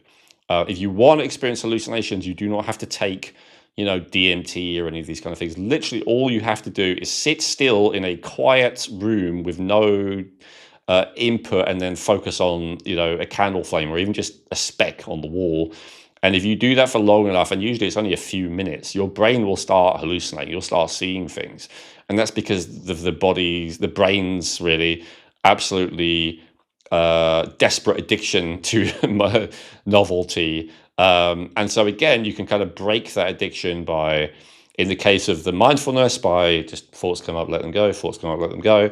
In the case of the fixed point concentration, whether the fixed point is you're just focusing on your breathing or just focusing on a point or whatever, every time something else comes up, every time your brain hallucinates something, every time you hear a voice saying something or whatever, you just let it go and go back to what you're supposed to be focusing on. Go back to the breath, go back to the candle flame. So those kind of practices have a lot of benefits in all kinds of dimensions. But we're talking about dopamine here. What they absolutely help to do is increase the sensitivity of dopamine receptors and increase the production of dopamine. And that's one of the reasons. And that's not opinion. I mean, these are practices going back many, thousands of years in many cases. And it just shows that even before modern technology and everything and modern lifestyle, people were still dopamine addicts and benefited from this. So yeah, it increases that dopamine sensitivity, and there are loads of scientific studies indicating that it works. But that's my understanding of how it works, which you don't often hear. I thought I would share that. So that's in the category of lifestyle. In the category of diet, so tyrosine, we've talked about. Potentially things that lower histamine, like DAO enzyme, if that's an issue for you, like we've talked about. There's probably anything that's high in B6 as well, like we've already talked about. Environment is a big deal. So you talked about light earlier, Chrissy. So, one of the things I think that is under focused on is that natural light. So on both ends. So seeing the sunrise, having light on you throughout the day, and then also not having unnatural night out light. All of those help to reset and resensitize the dopamine system. So part of the dysregulation of the dopamine system is all the novelty and all the input and all the rest of it, but it's also down to a lack. And it's not just lack of nutrients, it's lack of natural light. So natural light and sufficient nutrients. This is through a few different mechanisms. So the red light is calming to the whole system if it's overexcited. And the UV light, it stimulates vitamin D3, real vitamin D3, which help to also regulate the dopaminergic system. But there's other more complicated systems related to POMC and alpha MSH, which I don't understand enough to explain in this episode. But basically, it all helps to recalibrate and reset the dopamine system. And so so that's why, I said the 2 weeks in nature thing, as opposed to the dark room, it is going to be more impactful. The dark room kind of works by blocking out all light. So at least it's blocking out all the stimulation that light provides, but it's not kind of resetting it. It's more just depleting all the exposure to artificial light. The ideal would be to be out in nature and have all the natural light during the day and the natural darkness at night. That would be optimal. And there is definitely a connection between the dopaminergic system and the circadian system. Yeah, I was going to say, as we've discussed on previous episodes, the impact that being outside in the natural light, and as if you've expressed by being indoors, we think it's bright, but when you get your what is it, the lumens out to test the lumens, like, there's a massive difference, a real massive difference of the impact of being outside in that light will actually have on your body and your system. Yep, 100%. Yep. Things that lower dopamine, like that being shown to in studies, isolation is one of them. So despite what I just said, I guess with both of those, I painted them as solitary activities. That's not true. Dark room, for instance, is, usually it's a bunch of people together doing meditations and stuff together and stuff. And then, going out and getting no input. It's pretty hard to survive on your own for a couple of weeks in nature. It's much better to bring a few friends with you. So I'd say what's a more relatable example of this? Probably like the modern day fishing trip or hunting trip, that some people I know still go on, right? If you do that without your devices, or let's say you only use a device, maybe so you have Google Maps so you don't get lost in the forest, but otherwise you put it away, you don't use any other app, then that would be like a pure example of modern activity that people these days actually regularly do, which is an example of this dopamine reset. Now you could say, hunting, fishing, those are dopamine activities in terms of, the anticipation of catching something is dopamine. But again, as I said earlier, those flow state kind of things that are about like something real and natural and something grounded in millions of years of evolution, they are dopamine restorative. It's the, shopping online, social mediaing online, whatever. It's the unnatural dopamine stimulants that deplete it, not the natural ones like fishing.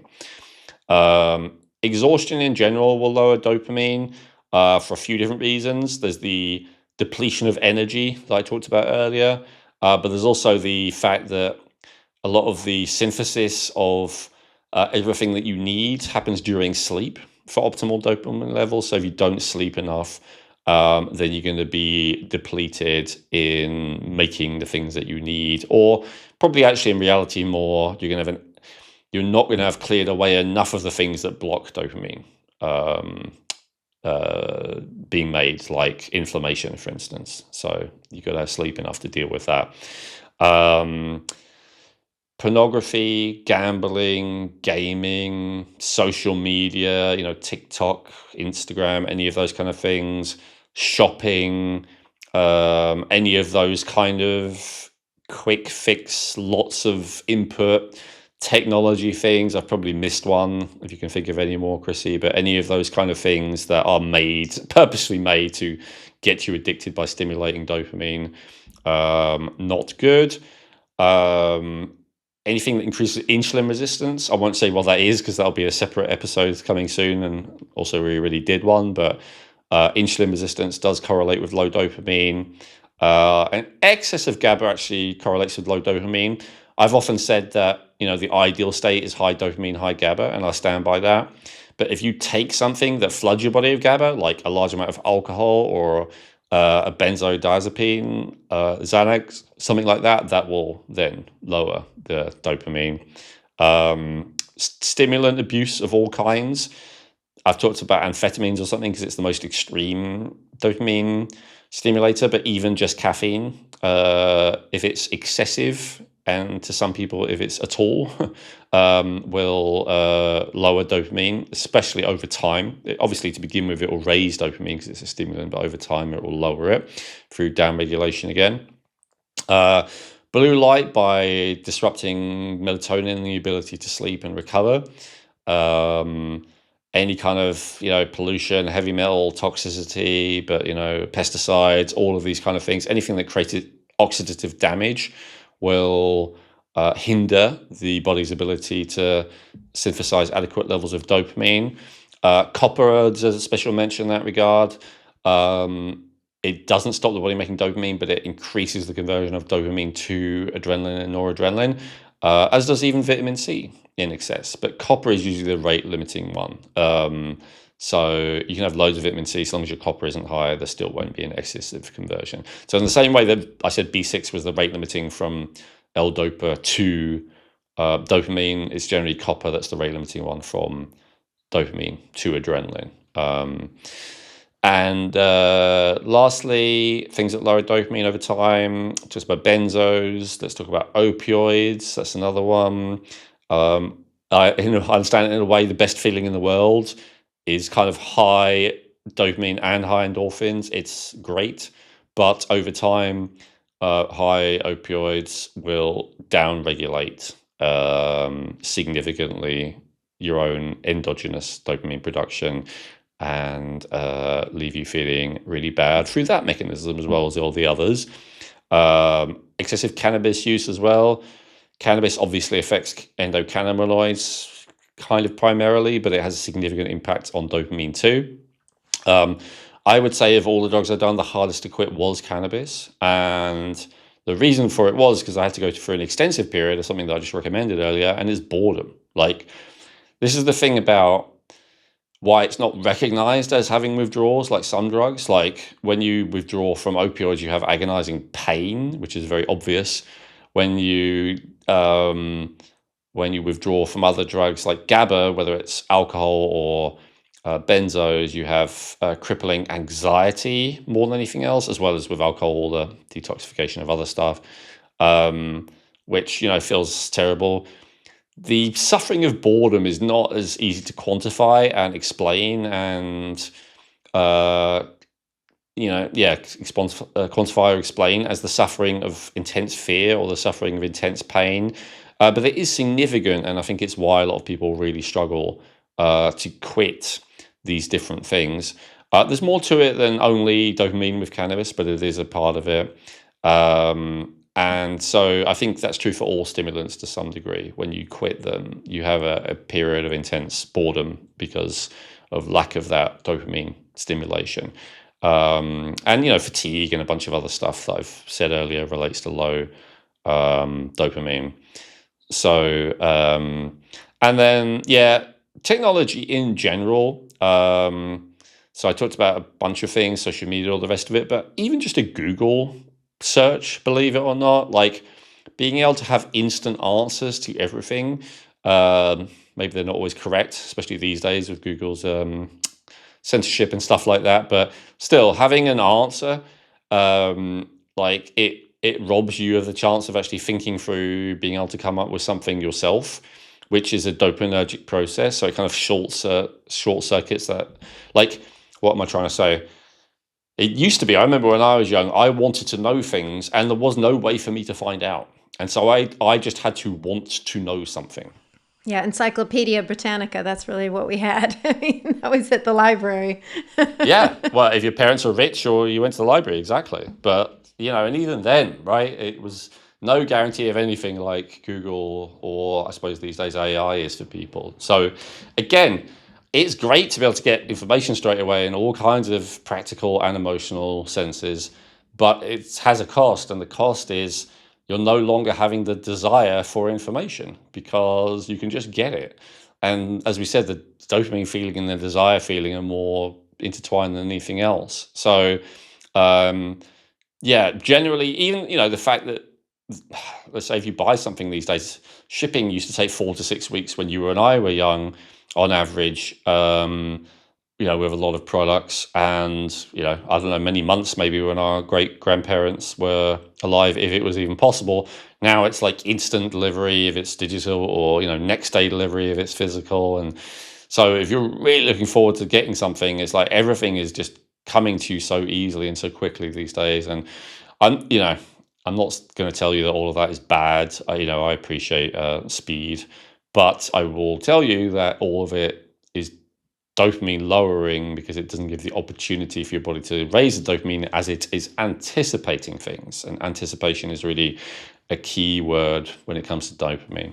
Yeah. Okay. Yeah. I mean, that's a lot to take in, but it's a great overview and understanding of this wonderful little neurotransmitter that we all have and that most of us want a lot more of. Great, Owen. I mean, this has been a beautiful, beautiful deep dive. And again, it just helps us to really recognize where we're at, especially if we're like, why am I feeling like this? Why do I feel this way? What's going on? Okay, here's some more information to know about it and also understand it better and things that you can do. I love that you've given us the option of the testing, which is really potentially looking at prolactin because it's not so easy to identify. I love that there's potentially something for dopamine coming that's a bit like a CGM.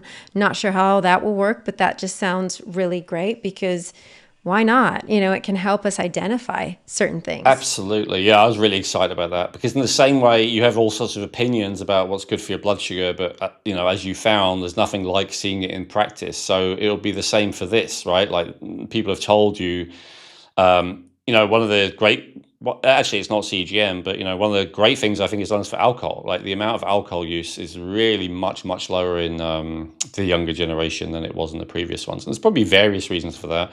But one of them is that this lie that it's somehow good for your health has just been shown to be untrue with the different health wearables, right? It's just, you just see when you drink any amount of alcohol, you don't sleep as well. I'm sure you would, I don't know if you've done this experiment yet, but Chrissy, but you're going to see that it dysregulates your blood sugar quite significantly. Like it's just not good.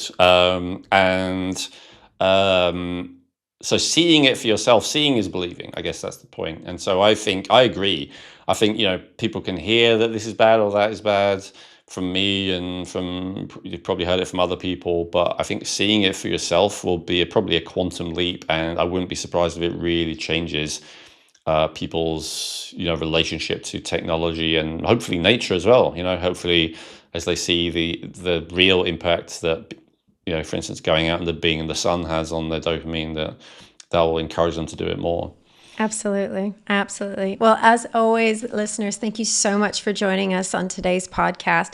Please remember to leave your comments below. Elwyn is doing an amazing job of responding. And as you've just seen in the last couple of episodes that we've been doing, there's a whole episodes that come out from your comments and your questions. So please do continue to communicate with us, and we'll bring as much information to you as we can. So please hit that like and subscribe button, and we'll see you next time. Hey, thanks for watching the video. If you enjoyed that, I recommend watching our latest episode, which you can do by clicking above. And make sure to subscribe, like the video, comment, and share with anyone who you think might appreciate it. Thank you.